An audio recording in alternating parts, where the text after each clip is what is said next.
Hello students, welcome to our student support program for grades 10 and 11 mathematics. Our topic for today is indices. This is the fourth part of the chapter Indices. So let us start. You will remember that in the previous lessons we have learned about how to write a number in index form and in expanded form.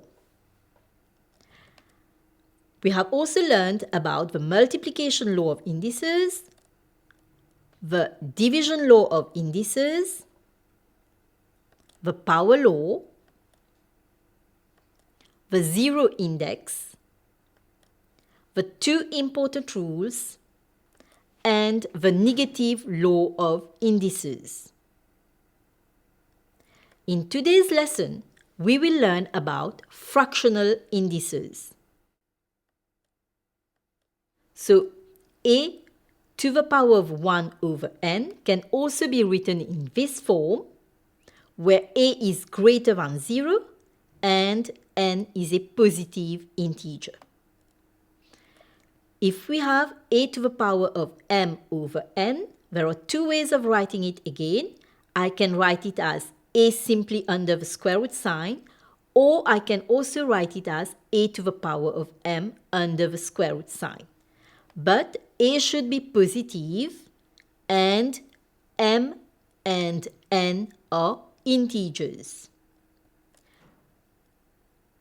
So we call this expression as a radical expression. This is known as the radical sign.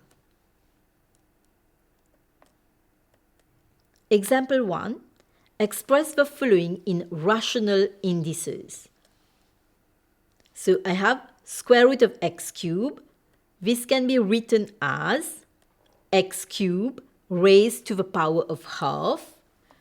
Simplifying, I get x to the power of 3 over 2. So here I have used the power law. Second part, I can rewrite it as p power 4 raised to the power of 1 over 5, which will give me p power 4 over 5. Third part, cube root of m square can be written as m squared to the power of 1/3, which is equal to m to the power of 2/3. Fourth part, 1 over square root of r power 7 can be written as 1 over r power 7 to the power of half. Applying the power law, I get 1 over r to the power of 7 over 2. And I can also rewrite it as r to the power of negative 7 over 2. So we have a second example. Simplify the following. Now let us have a look at the solution.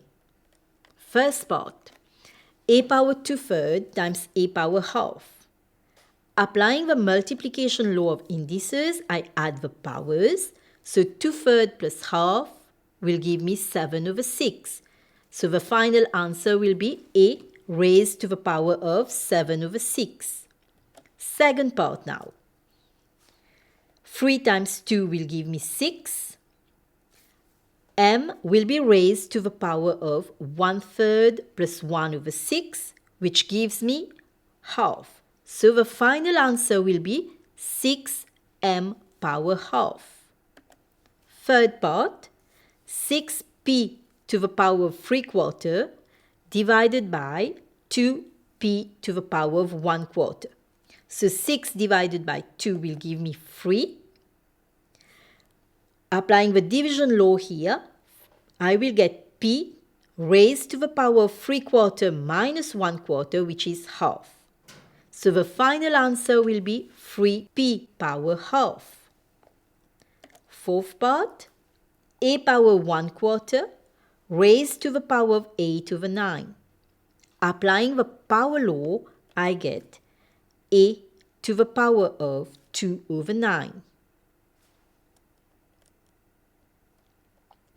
So you have exercise 1 to practice on fractional indices.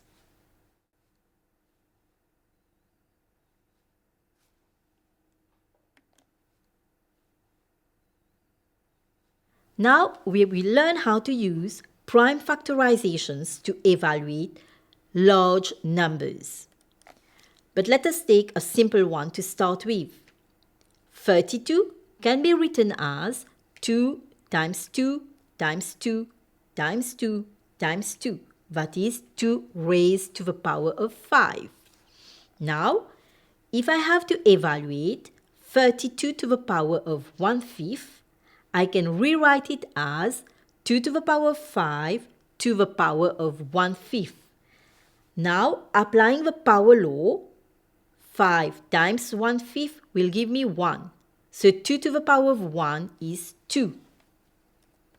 Similarly, 81 can be written as 3 to the power of 4. So if I have to evaluate 81 to the power of 3/4, I can rewrite it as 3 power 4 raised to the power of 3/4. Now 4 times 3/4 will give me 3. So I have 3 raised to the power of 3, which is 27. Let us take a look at example 3. Evaluate the following. Part A, 125 raised to the power of 1/3. So 125 can be written as 5 to the power of 3. 3 times 1/3 will give me 1. So 5 to the power of 1 is 5. Part B, 8 to the power of 2/3. So 8 is written as 2 to the power of 3. Now 3 times 2/3 will give me 2. So 2 to the power of 2 is 4. Part C, 16 raised to the power of 3/4 is same as 2 to the power of 4 raised to the power of 3/4, which is 2 to the power of 3, and this is equal to 8. Next part, 27 raised to the power of minus 1/3. So I can write 27 as 3 power 3. Now 3 times minus 1/3 will give me minus 1. And 3 to the power of minus 1 is 1/3.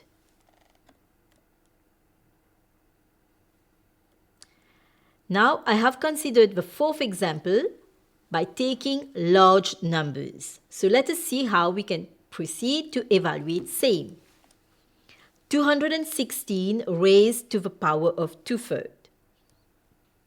So 216, if I consider the prime factorizations, I can rewrite it as 2 to the power of 3 times 3 to the power of 3, which will give me 2 to the power of 3 raised to the power of 2/3 times 3 power 3 raised to the power of 2/3.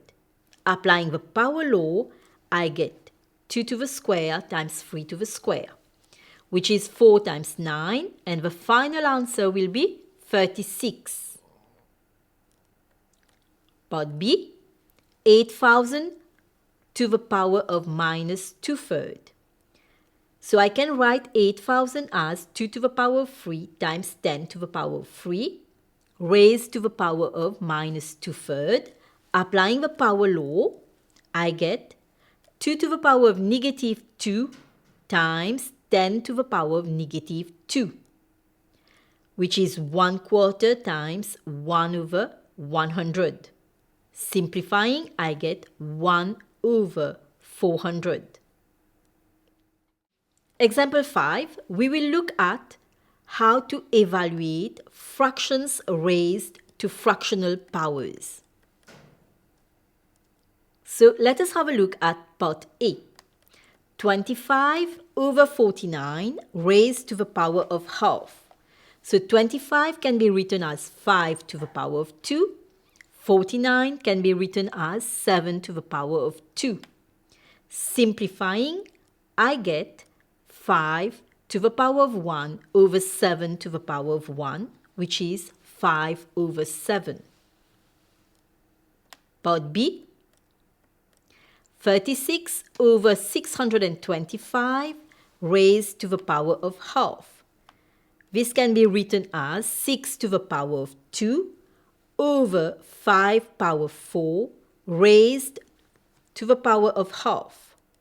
Simplifying, I get 6 to the power of 1 over 5 to the square, which is equal to 6 over 25. Part C, a to the 27 raised to the power of minus 2/3. So now, if I have to simplify this, I write it as 2 to the power of 3 over 3 power 3, the whole of it raised to the power of minus 2/3, which will give me 2 to the power of minus 2 over 3 to the power of minus 2. So simplifying, I get 3 raised to the power of 2 over 2 to the power of 2, and evaluating, I get 9 over 4. So here are some questions for you to practice. Evaluate the following.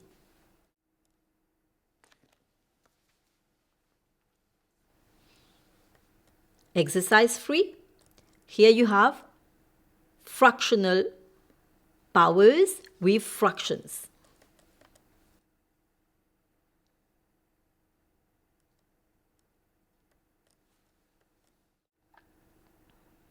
So in today's lesson, we have learned about fractional indices. So students, we have reached the end of today's lesson on fractional indices. Until we meet again, it's goodbye.